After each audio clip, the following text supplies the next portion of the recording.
What's up, guys? It's Jerry Pinkas, and I'm here today to help you avoid the buying mistakes that are costly, how to buy a condo without making those mistakes, and of course, how to avoid these problems when you're buying. So, condo living is a great way to go for a lot of millennials and of course seniors who are retiring and that sort of thing. And today, I want to talk to you about these things and just want to make you aware of them and things to look out for.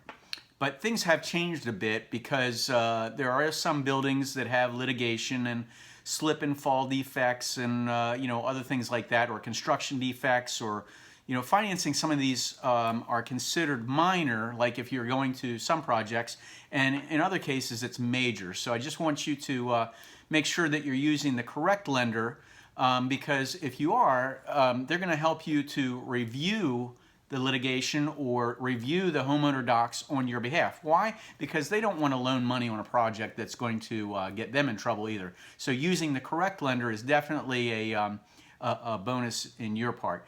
The HOA budget, does it have reserves? Are they have money in the bank, or are they losing money? Or they have a cash call? These are important things to know. Any pending litigation, what's going on, homeowners association, meeting minutes, the budget, what's going on there. So even if there is any kind of something going on, a big project, has it been completed, or is there some other project that's going on that they need to finish up? And so like if it's a roof, obviously, if water came in, was there any mold or anything like that? And if there's any balcony issues, because that's a big one, it can get costly, and or anything that's coming up. So you want to know these things before you get involved in those properties. You want to make sure that you're getting the best information. So you want to review where it is that you're buying. If you're buying a condo or a condotel, and here's where a lot of people get messed up too, and if you've seen my other videos and you've subscribed to our channel, you'll get this. But a condotel, what is a condotel? It has a vacancy sign out front. It's not a condo, it's a condotel. It's rented by the night, by the week, by the month. Do they have a rental desk? Is there a central phone system? Do they have daily maid service, valet parking? If there's nightly rentals. So you can go to a regular bank and they will not finance a condotel. I just want you to know that. They'll finance a condo, but not a condotel.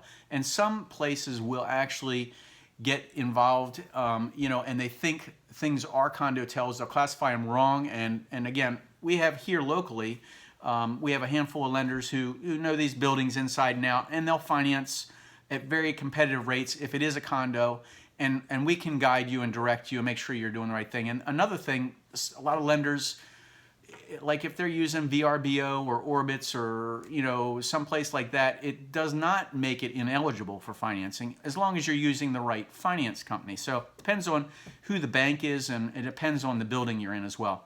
And a disclaimer, I am not an attorney. I'm not giving legal advice. I'm not an accountant. I'm not giving accounting advice. I'm a real estate broker here giving information that can help you, because I want to make sure that you're avoiding the pitfalls that are costly. And this is the reason that I do these videos, honestly. It's to make sure that you're getting the correct information, because the internet is full of information. A lot of it is not accurate or correct at all. So many lenders require a condo questionnaire, and here's the thing that gets a lot of people hooked is the condo questionnaire. If the homeowners association fills it out correctly, you're good. I want to tell you about this. What is the homeowners association made up of? Homeowners association is made up of usually the homeowners. So this is not what they do on a daily basis. They get a questionnaire, they quick check, check, check, check. If this is done wrong, you will not close on your deal. I'm just telling you, this is what I see every day. I want to make sure that you're getting this straight, because there's so many things that could affect the use and make sure that you would close. Now, making sure that your agent who is working for you will know or should know all these things. So like for instance, if the homeowners association owns a rental company, that's not going to work. If the homeowners association has a high turnover, this is also a thing of stability that they're looking for.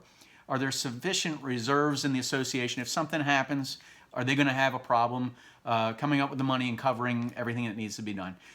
If one owner in the building, this is another thing that if there isn't skill level on the agent, this comes up, but if you have one owner in the building that owns more than 10% of the units in the building, it's a control of the association, where it could sway the association or stability in one way or another. So knowing that before you get involved is big time. Does a building have timeshares in the building? Or I'll tell you another problem is the insurance self-funded? In other words, they don't have an actual policy that they have money in reserves that they'll just cover things with. That's a big problem. Also, if and actually how the commercial space associated with the project is set up. So, that is a big thing. You might have a restaurant, you might have a front desk, you might have a little beachwear shop or some kind of thing like that. That's you want to know all the ins and outs before you get involved as well. And who is the homeowners association and who is the commercial operator, the space and the operator. So, they can't be together. The HOA and the rental company cannot be commingling. And again, these are all things for stability and for long-term benefit.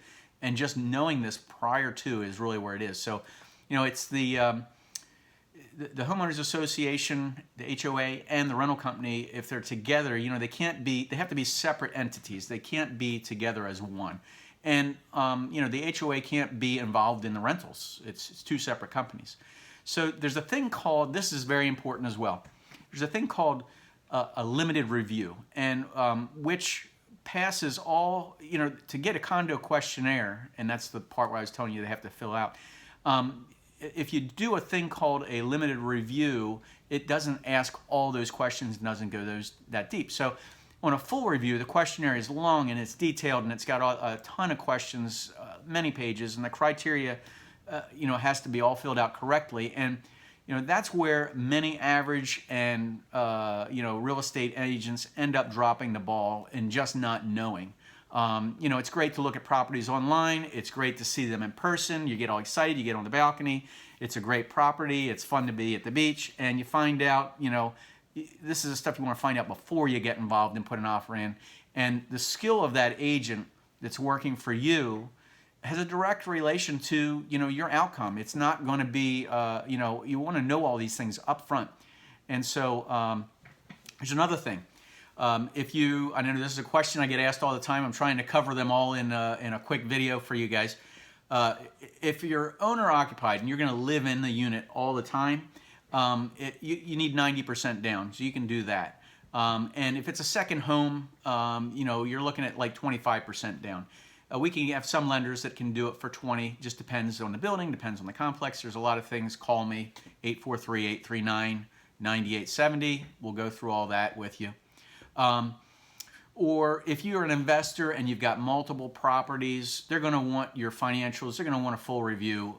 It's not necessary. You don't need a review if you're buying a detached home. So that's not a big thing. But many people don't know the homeowners association and the rental company are two separate things. And I just want to make sure you're aware of these things that I'm talking about. Another question that comes up is, what makes you qualify as an investor, and what makes you qualify as a second homeowner? Depends on the property you end up in, depends on a lot of the lender's criteria, and again, we can help you with that because, again, this is kind of what we do. So if you're working with another agent in our area and watching this video, and the agent doesn't know this stuff, I've got to ask a question to you, and that is, why are you not working with our team? And, this is what we do. We help people avoid the pitfalls that are costly, and my team this is what we do. I just want to make sure that you're getting the correct information. And honestly, the reason I'm doing these videos is because, again, like I said, a lot of the information out there is not accurate, it's not up to date, or it's definitely blatantly wrong. So we're here to help you. It's Jerry with Jerry Pinkas Real Estate Experts. I'm the broker in charge. My team is here to help you. Give us a call, 843-839-9870. I hope you're having a fantastic day. Look forward to seeing you at the beach, and we hope to talk to you soon. Take care.